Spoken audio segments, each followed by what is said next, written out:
తెల్లవారే వెలుగు రేఖలా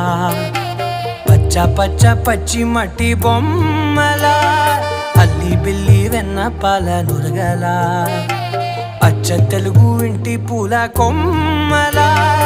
దేవదేవుడే పంపగా ఇలా దేవతే మా ఇంట అడుగే పెట్టెనంట బ్రహ్మ కళ్ళలో కాంతులే